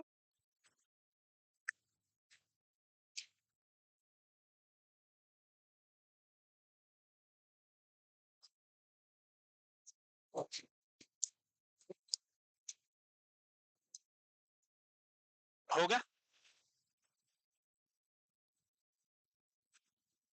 तुमके दिमाग के दो काम एक साथ होते हैं तो भी तुम्हारे दिमाग में ये बात घुसती काहे नहीं है बे? जब लिखते हो, सुनते हो और देख भी रहे हो, तीन तीन चीजें एक साथ हो रही है उसके बावजूद। हम्म? और वो भी कम से कम मैं 3-4 बार तो एक लाइन बोलता हूँ। अगर कोई कान खुला रखे अगर सुन लेना उतना ही बहुत है, तो सुनते कहाँ हूँ। पड़ोसी क्या घुसर घुसर कर रहा है ये बिल्कुल पता रहेगा, पीछे से क्या आवाज आई वो इनको बिल्कुल डायलॉग भी याद रह जाएगा तुरंत। अबे तुम्हारे लिए भी यही चीज लागू है भाई। हैं? तो ये 2 वर्ड याद हो गए क्या? पक्का? अभी पूछेगा, मैं उधर आएगा तब पूछेगा।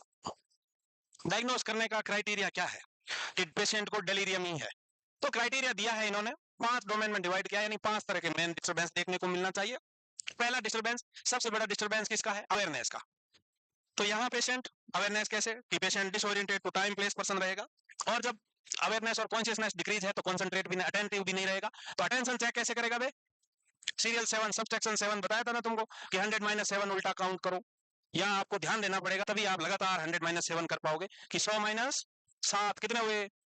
हाँ 93 कितने हुए, वो ऐसे रैपिडली करना है, तो इसको आपको बार बार आपका अटेंशन वही रखना पड़ेगा डिजिट पे, तो ही आप सही से कर पाओगे। दूसरा है कि ये एक्यूटली ऑनसेट में होना चाहिए, यानी कि सडन डेवलपमेंट होना चाहिए इस कंडीशन का कि पेशेंट के कॉन्शियसनेस में चेंजेस सडन हुआ है, कॉन्शियसनेस में या कंडीशन में चेंजेस सडन हुआ है। Acute change from base line and fluctuant, अभी जो पहले था बेस लाइन में उससे सडन चेंज हुआ है और अभी और फ्लक्चुएट कर रहा है। फ्लक्चुएट कर रहा है मतलब सिम्टम ऊपर नीचे हो रहे हैं, कभी कॉन्शियसनेस बहुत ज्यादा डिक्रीज हो रही है, कभी बीच बीच में ठीक भी हो रहा है, तो फ्लक्चुएट कर रहा है। वहीं डिस्टर्बेंस इन कॉग्निशन मेनली देखने को मिलेगा। यहाँ आपको क्या देखने को मिलेगा? मेमोरी में डिस्टर्बेंस। इसके अलावा मिस इंटरप्रेट भी कर सकता है चीजों को, और अगर चीजों को मिस इंटरप्रेट कर रहा है, मिस परसेप्शन कर रहा है, उसको क्या कहते हैं? तुम बताइए, एक छोटी बालिका बैठी उधर, एक कोई नहीं बोलेगा, बीच में कोई नहीं बोलना है। बच्चे, खंबे के पास बच्ची एक छोटी सी चश्मे वाली, हाँ तुम, कोई बोला तो भाई साहब मैं यहाँ फेंक के मुक्का मारूंगा यहीं से। बेटा मैंने पूछा, अगर पेशेंट, हिंदी आता है? हाँ, अगर पेशेंट मिस परसेप्शन कर रहा है, इसका मतलब क्या है? मिस परसेप्शन कर रहा है तो दो कंडीशन हो सकती है, तो बताओ। हम्म, मिस परसेप्शन कर रहा है इसका मतलब क्या है भाई? कि या तो इल्यूजन होगा कि चीजों को मिस इंटरप्रेट कर रहा है, एक्चुअल चीज बड़ी है और मिस इंटरप्रेट कर रहा है, या चीजें है ही नहीं और वो भी मिस इंटरप्रेट ही है, कि भाई साहब चीजें है ही नहीं, रॉन्ग परसेप्ट कर रहा है, तो हेलुसिनेशन हो सकता है।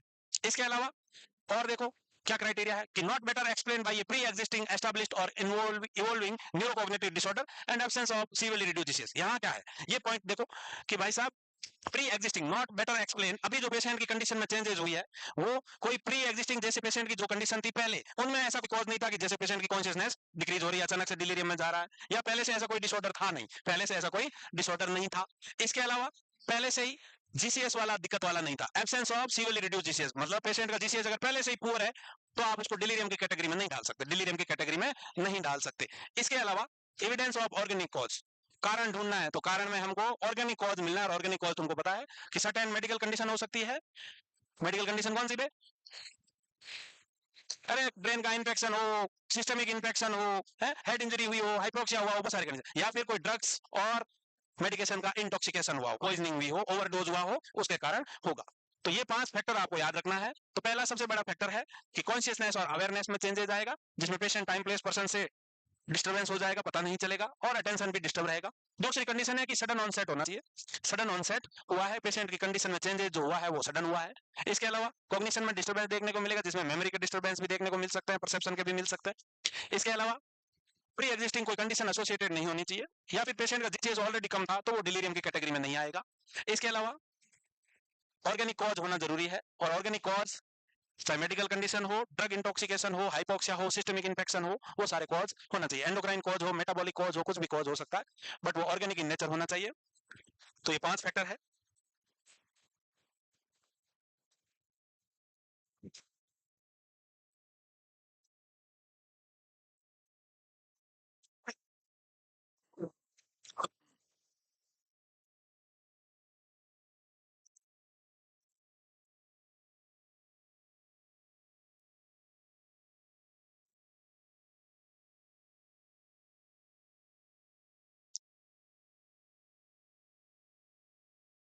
अवेयरनेस में डिस्टर्बेंस होगा, जिसमें पेशेंट टाइम प्लेस पर्सन के बारे में अवेयर नहीं होगा, साथ में अटेंशन में डिस्टर्बेंस होगा। इसके अलावा सडन डेवलप हुआ है, एक्यूट ऑनसेट है कंडीशन का।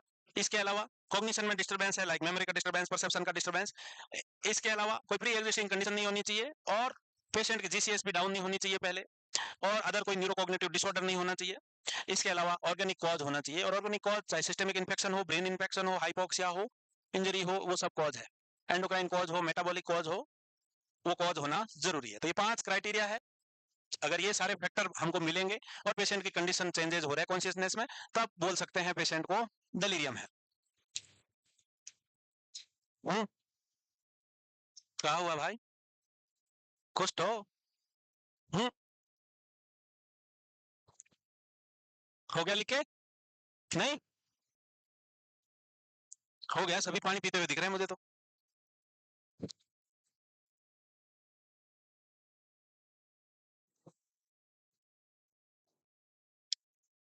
अब कुछ स्केल्स है जिससे हम असेस करेंगे। कंफ्यूजन असेस करने की स्केल है, डिलीरियम असेस करने की स्केल है। मैं पूरी डिटेल में दिखाऊंगा, पर तुमको लिखने की जरूरत नहीं है, सिर्फ नाम याद रख लोगे उतना सफिशिएंट है, पूरी स्केल लिखने की जरूरत नहीं है, क्योंकि इतनी डिटेल में स्केल आप याद नहीं रखना है, और आती भी नहीं है वैसे एग्जाम में। हो गया था? नहीं हुआ? हाँ तो लिखो भाई, इतनी देर काहे करते हो?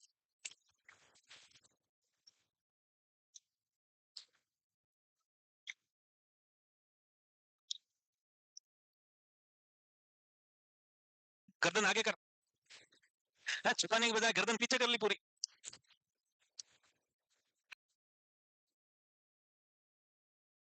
अब असेस कैसे करेगा? तो कैसे करेगा भाई? हिस्ट्री लेंगे। हिस्ट्री पेशेंट तो दे नहीं पाएगा क्योंकि फुली कॉन्शियस ही नहीं है, तो हिस्ट्री किससे लेनी है? रिलायबल सोर्स से लेनी है, जो प्रॉपर उस पेशेंट के साथ बना हुआ है और उसको सब कुछ पता हो कि भाई साहब कैसे हुआ, ये कब से ऐसे है? तो ऐसा कौन बता सकता है? जो साथ रहा हो वही बता पाएगा। इसके अलावा मेडिकल एग्जामिनेशन करेंगे, मिनी मेंटल स्टेटस एग्जामिनेशन करेंगे। इसके अलावा कंफ्यूजन असेसमेंट मेथड होगी, वो उससे असेस करेंगे, वो दिखाऊंगा आगे। भागता बहुत है यार।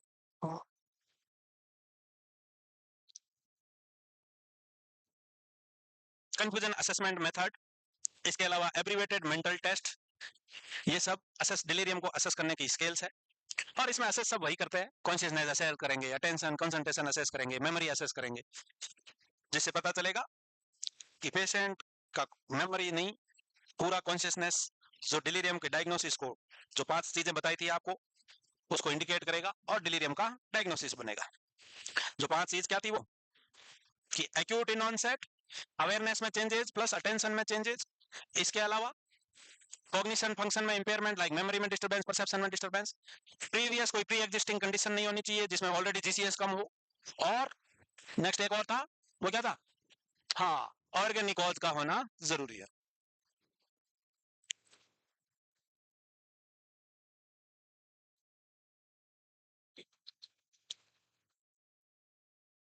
मिनी मेंटल स्टेटस एग्जामिनेशन के अकॉर्डिंग स्कोर कितना होना चाहिए, जिसको हम, अरे सुन तो लो बावड़ो, कितना स्कोर होगा जिसमें हम नो कॉग्निटिव इंपेयरमेंट बोल सकते हैं? About 24, about 24। सीवियर किसको कहेंगे? Below, below 17। ये तो 3 वाला क्लासिफिकेशन है, एक 4 वाला भी है। हो गया ये। अब कंफ्यूजन असेसमेंट मेथड क्या है, जिसको कैम मेथड बोलते हैं? क्या बोलते हैं? Cam, CAM, cam. तो इसमें हम देखेंगे, इस स्केल में क्या देखेंगे कि क्राइटेरिया, कि क्या ये एक्यूट ऑनसेट था, क्या पेशेंट इन अटेंटिव है, इन अटेंटिव का मतलब है अटेंशन में डिस्टर्बेंस है। तीसरा हम देखेंगे क्या थॉट उसकी डिसऑर्गेनाइज्ड है, थॉट डिसऑर्गेनाइज्ड थॉट है क्या? थॉट डिसऑर्गेनाइज्ड होगी तो क्या होगा बे? डिसऑर्गेनाइज्ड थॉट एंड स्पीच, जिसमें क्या होगा? कोई बोलो। हाँ, थॉट हेलुसिनेशन से थोड़ी होता है। Hallucination is perception disorder. Thought का पूछ रहा हूं मैं, थॉट थॉट थॉट। हाँ, डिल्यूजन हो सकते हैं, सरकमटेंशियलिटी हो सकती है, थॉट ब्लॉक हो सकता है, फ्लाइट ऑफ आइडियाज हो सकता है, ये सारे डिसऑर्डर थॉट वाले देखेंगे। इसके अलावा कॉन्शियसनेस का लेवल में चेंजेस हुआ है क्या? और डिलीरियम को डायग्नोस करने के लिए, to diagnose delirium, feature 1 and 2 should be present along with at least one of either third and fourth. ये दो तो होने ही होना है, मस्ट बी प्रेजेंट है ये। और इन दोनों में से कोई एक, इन दोनों में से कोई एक। तो इन 4 बातों में से अगर 3 बात हो रही है, इसका मतलब पेशेंट को डिलीरियम में पेशेंट कंफ्यूज है। ये कंफ्यूजन असेस करने की ही टेक्निक है, जिसको कैम बोलते हैं। क्या बोलते हैं? कैम। तो भाई साहब, क्या ये कंडीशन ऐसी सडन हुई है? क्या पेशेंट इनअटेंटिव है? इनअटेंटिव का मतलब है किसी चीज पे ध्यान नहीं दे पा रहा है, पेशेंट को कुछ भी बोल रहा है वो ध्यान ही नहीं दे रहा, पेशेंट बोल रहा है इनअटेंटिव है, इनअटेंटिव बिल्कुल ध्यान नहीं दे रहा है। थॉट का कैसा है? कोई डिल्यूजन तो नहीं है, अदर थॉट के डिसऑर्डर तो नहीं है। और कॉन्शियसनेस के लेवल में क्या चेंजेस है? कॉन्शियसनेस किससे देखते हो बे? किससे देखते हो? हुँ? अरे ग्लासगो कोमा स्केल, तो इतना सोच काहे रहे हो? और ये है क्या भाई? कैम बोलते हैं इसको, है कैम।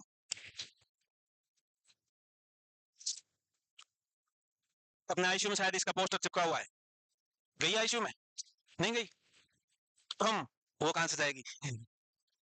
हाँ, इसका है शायद। हो गया, लिखे चारों? अगर ये वापस ना खुले तो यूं करके फेंक दे तो लोचा हो जाए भाई ये तो।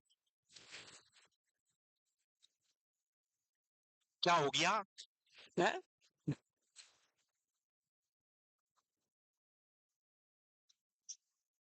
अब तो हो गया होगा, अब बहुत देर हो चुकी है। मुंह से ना लिखो रे। हाँ, अब ये मत लिखना भाई साहब, बहुत बड़ा होगा ये, आगे भी टेस्ट बहुत बड़ा आएगा, इसको नहीं लिखना, ठीक है? तुम सिर्फ सुनो इसको, पूरा नहीं लिखने दूंगा मैं। दूसरा एक एएमटी टेस्ट होता है, जो फुर्तीला है वो साथ साथ लिख सकते हैं, पर लिखने की जरूरत नहीं है, पर तुम्हारा मन नहीं मानेगा, टीप लो रे। एब्रिवेटेड मेंटल टेस्ट, जिसको एएमटी टेस्ट बोलते हैं। क्वेश्चन आया हुआ है एक बार कि कंफ्यूजन या डिलीरियम कंडीशन को असेस करने की स्केल इनमें से कौन सी नहीं है? Which of the following is not an delirium assessment method? तो उसमें ये कैम, एएमटी, ये सब एमएमएसआई, ये सब ऑप्शन होंगे, कोई एक और होता दूसरा। तो ऐसे नाम याद रख लोगे वही बहुत है। इसमें 10 आइटम स्कोरिंग टूल है, ये आगे बहुत बड़े आएंगे, 10 आइटम भी आएंगे, इसलिए मैं बोल रहा हूँ मत लिखना। हाँ, एएमटी है, एब्रीवेटेड मेंटल टेस्ट बोलते हैं। और यहाँ हॉस्पिटल सेटिंग में, वार्ड में, आईसीयू में असेस करते हैं, शॉर्ट ड्यूरेशन में असेस किया जा सकता है। और स्कोरिंग इसकी आउट ऑफ 10, अगर 6 to 7 स्कोर आ रहा पेशेंट का, इसका मतलब पेशेंट को डिलीरियम है, पेशेंट को डिलीरियम है। अब सीधा मैं एएमटी दिखाता हूँ, ये मत लिखो, लिख रहे हो लिख लो, तुम्हारा कचर कचर हो जाएगा सारा, लिख लो लिख लो, कंफ्यूज हो जाओगे तुम कि आधा यहाँ लिख दिया आधा वहां लिख लिया, इसलिए टीप लो, जो टीपने में विश्वास रखते हैं। लिख लिया? वाह राहुल, बिल्कुल बिल्कुल, तुम ध्यान मत दो लकड़बग्गों की आवाजों पे। अब चल क्यों रहे हो, राहुल की तारीफ करता तारीफ। हम्म? ये मैंने सोचा था, हाँ अगर स्लाइड में वर्ड आ गए वो तुम टिक हो गया। हाँ अब देखो भाई साहब, इसके 10 क्वेश्चन वही नॉर्मल क्वेश्चन है, जिसमें सारी चीजें आ जाएगी जो डिस्टरबेंस होता है। पेशेंट से पूछेंगे कितने साल के हो बे, टाइम क्या हुआ है, give a patient an address and ask them to repeat at the end of test. ये क्या चेक कर रहे हैं? हाँ ये बताओ क्या चेक कर रहे हैं भाई?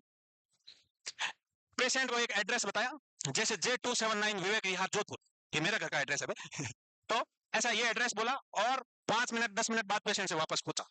तो क्या चेक कर रहे हैं हम? इमीडिएट मेमोरी चेक कर रहे हैं। क्या चेक कर रहे हैं? रिसेंट नहीं है बेटा, इमीडिएट मेमोरी चेक कर रहे हैं। इसके अलावा कौन सा साल चल रहा है, व्हाट इज द ईयर, इससे क्या टेस्ट होगा है? हाँ क्या चेक होगा?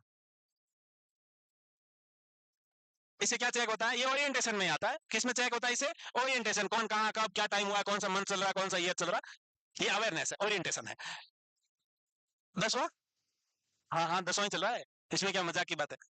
हाँ इसके अलावा अभी कहाँ पे हो, हम प्लेस का नाम पूछेंगे, और उसके हाउस का नंबर पूछ सकते हैं, खुद का एड्रेस पूछ सकते हैं। पेशेंट कैन रिकॉग्नाइज 2%, क्या वो 2 लोगों को पहचान पा रहा है? एग्जाम्पल के तौर पे डॉक्टर और नर्स ले सकते हैं, या रिलेटिव हो सकता है कोई। डेट ऑफ बर्थ पूछ सकते हैं, ये कौन सी मेमोरी है?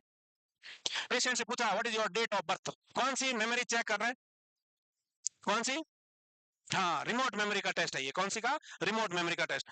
इसके अलावा what is the year did world war first begin, ये तो हमको भी नहीं पता, तुम जी के पढ़े हुए, बताओ कब हुआ था पहला वर्ल्ड वॉर है? पक्का? ठीक मान लिया वही हुआ होगा। इसके अलावा name the present prime minister, ये मोनार्क अपने यहाँ नहीं होते, विदेशों में होते हैं। प्राइम मिनिस्टर और प्रेसिडेंट कौन है अभी? कौन है बे? अभी पूछे पूछे, चुप रहो तुम चुप रहो। अभी वो मुझे बताएगा कौन। हाँ कोई नहीं लिख गया। हाँ बेटा बताना, बीच में जो छोटी बच्ची बेटी लड़कों के बीच में से यूं, हाँ भी।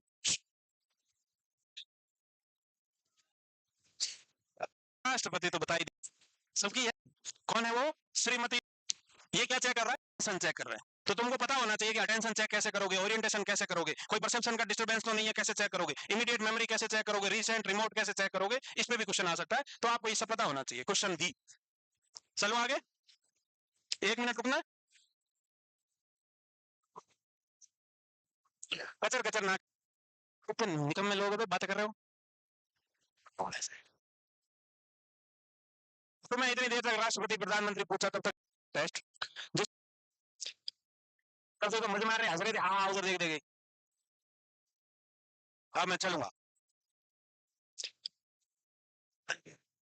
अब आता है एक 4A टेस्ट। कौन सा टेस्ट है?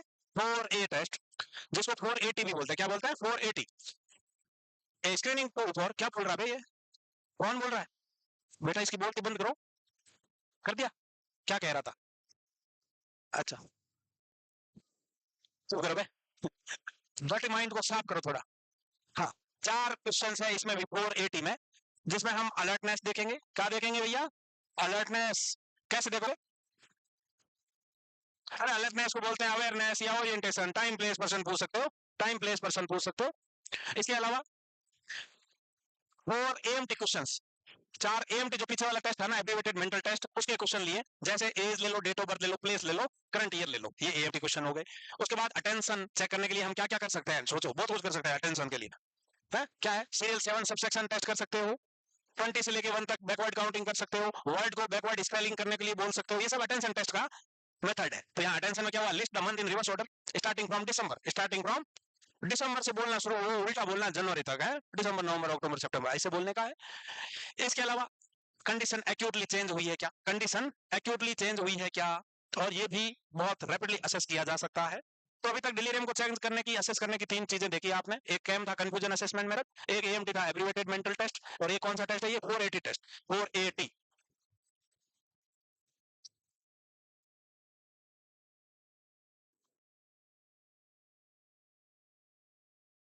कुछ पढ़ लो भाई, लिखा हुआ है, लिखा हुआ है तुम, नहीं, हाँ तुम्हें लिखा हुआ है ना, हाँ।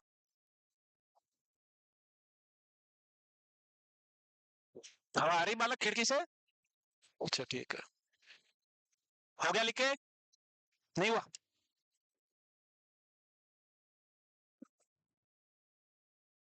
और कंडीशन एक्यूटली होनी चाहिए, डेवलप होने वाली, सडन डेवलप हुई और चेंज हो रहा है, फ्लक्चुएट है कॉन्शियसनेस में, अलर्टनेस, कभी ज्यादा कॉन्शियसनेस का डिस्टर्बेंस आ रहा है, कभी नॉर्मल हो रहा है, बीच में फिर से वापस कॉन्शियसनेस डिक्रीज हो रही हो, इसको फ्लक्चुएशन बोलते हैं, चेंज होने वाली चीज।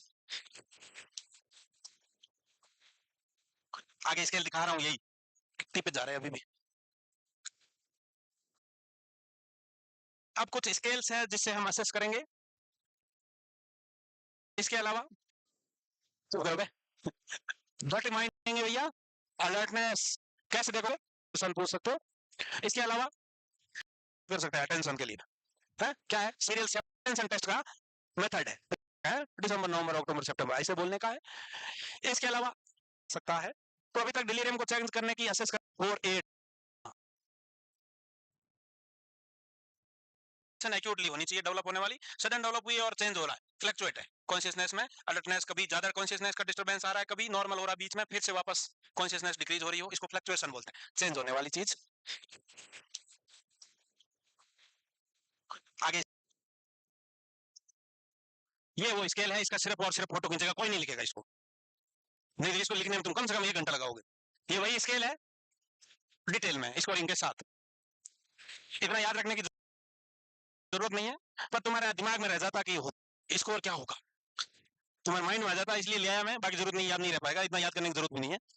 तो ये वो सब है, चेक कैसे करते हैं, वो चेक करते हैं, तुमको पता है, चेक अलर्टनेस कैसे करोगे बे, पता है तुमको अलर्टनेस कैसे चेक करेंगे, अटेंशन भी पता है कैसे चेक करेंगे। इसके अलावा सडन चेंज हुई कंडीशन, उसका स्कोरिंग देंगे, स्कोरिंग 0 से लेके मैक्सिमम 4 तक है, पर्टिकुलर एक चीज की, एक पैरामीटर का स्कोरिंग 0 से लेके 4 तक है।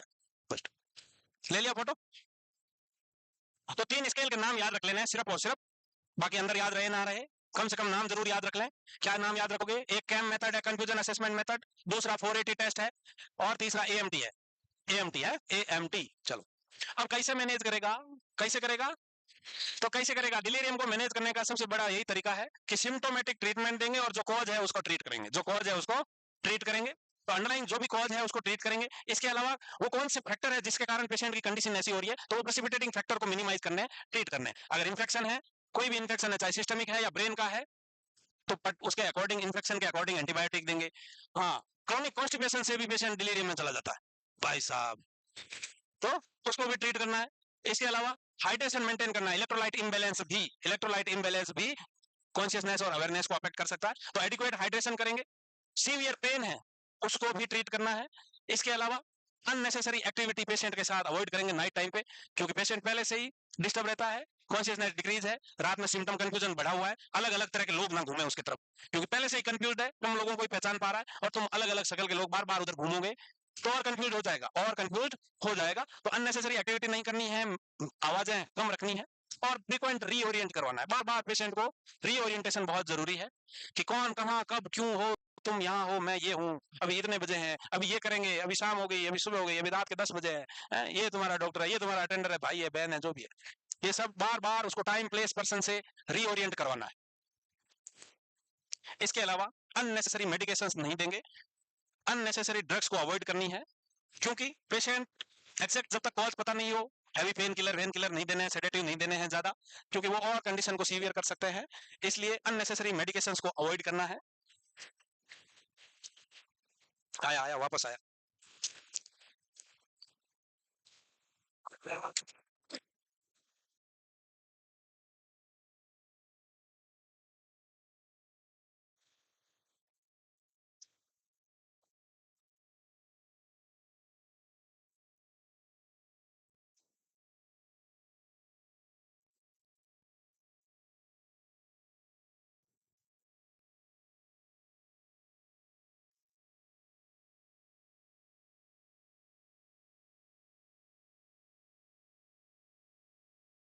कौन बोल रहा है इतनी पतली पतली आवाज में बार बार?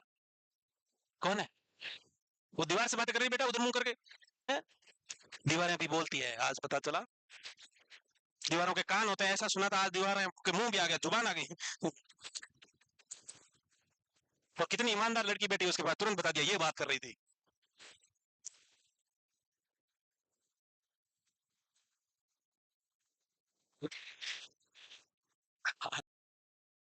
कौन कहाँ कब कहेगी मैं अच्छी हूँ?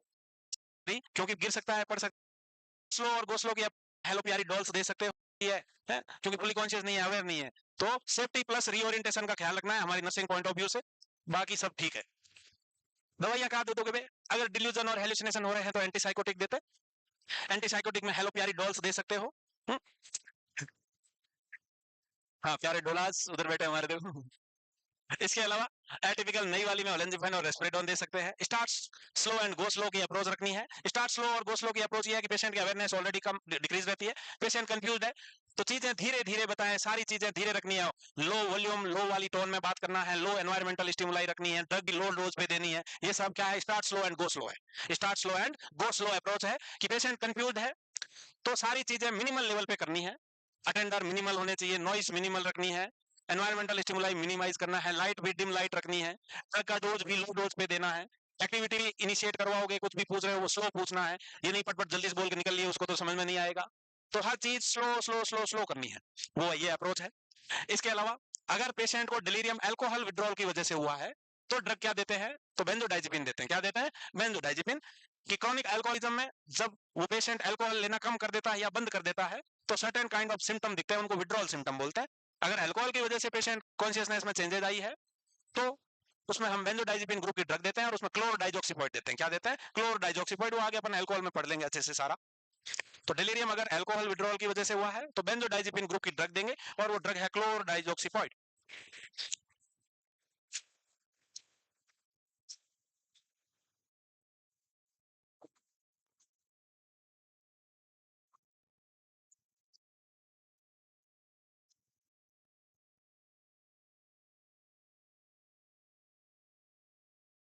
जोर से कौन आवाज दिया?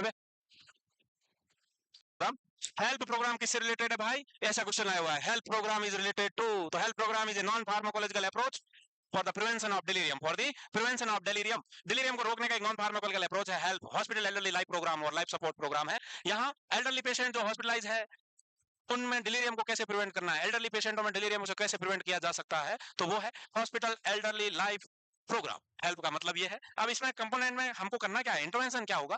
तो इंटरवेंशन में यही है कि पेशेंट हॉस्पिटलाइज है तो अर्ली डिस्चार्ज लेना है, पोस्ट ऑपरेटिव है तो अर्ली एम्बुलेशन करना है, अर्ली एम्बुलेशन करना है। इसके अलावा पेशेंट का हाइड्रेशन फुल्ली मेंटेन रखना है, कोई न्यूट्रिशनल डेफिशिएंसी है उसको करेक्ट करना है। तो ये सारी टेक्निक्स अपनानी है जिससे डिलीरियम ना हो। तो ये हेल्थ प्रोग्राम डिलीरियम को प्रिवेंट करने के लिए एक नॉन फार्माकोलॉजिकल अप्रोच है।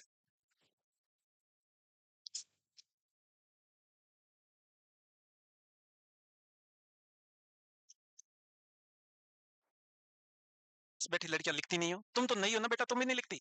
अच्छा लिख लेती है साथ साथ। रोज 7:20 के बाद 5-7 बच्चे बाहर जाते हैं, टाइम बचाते हैं, वो उनका मकसद होंगे। इसमें इंटरवेंशन यही करना है हमको है, ये साइकोलॉजी है ये। हो गया ये? हाँ, अब देखो इंटरवेंशन क्या होंगे। इसमें इंटरवेंशन यही करना है हमको, पेशेंट को रीओरिएंट करते रहना है रेगुलरली। ये हेल्थ प्रोग्राम का ही पार्ट है कि हेल्प में करना क्या है, कुछ तो करोगे ना। हेल्प कैसे? क्योंकि सेंस दिख रहे हो। हाँ, करना क्या है, कुछ तो करोगे ना। हेल्प कैसे करोगे बे? तो रीओरिएंट करेंगे। क्या नहीं लिखा? तो क्या चाहते हो है? पीछे लो। लो भाई, non pharmacological approach for the prevention of delirium, hospital elderly life programme, जिसमें patient orient the patient regularly, ensure hydration and nutrition. लिख लो बेटा, ताली से कुछ नहीं होगा। इसके अलावा एडिक्वेट स्लीप को प्रमोट करना है। इसके अलावा early mobilisation after the surgery. और क्या करोगे बे? और जिसके सेंसरी डिप्राइवेशन है उसको आंख के और कान के चश्मे प्रोवाइड करने हैं। कान के चश्मे कान के अंदर लगते हैं जिससे आवाजें सुनाई देती है जोर से, हियरिंग एड्स बोलते हैं उनको, हियरिंग एड्स। और जिसको नहीं दिख रहा है वो आंखों वाली मशीनें लगाएगा और जिसको सुनाई नहीं दे रहा है वो कान के चश्मे लगाएगा।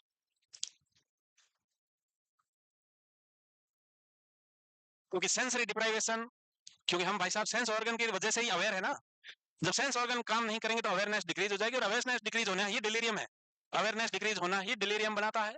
तो अवेयरनेस को डिक्रीज होने से रोकना है तो hearing aids, visual aids provide करवाएंगे अगर किसी की विजन और हियरिंग कमजोर है तो। इसके आगे का अपन कल पढ़ेंगे, अभी सिर्फ टी पहले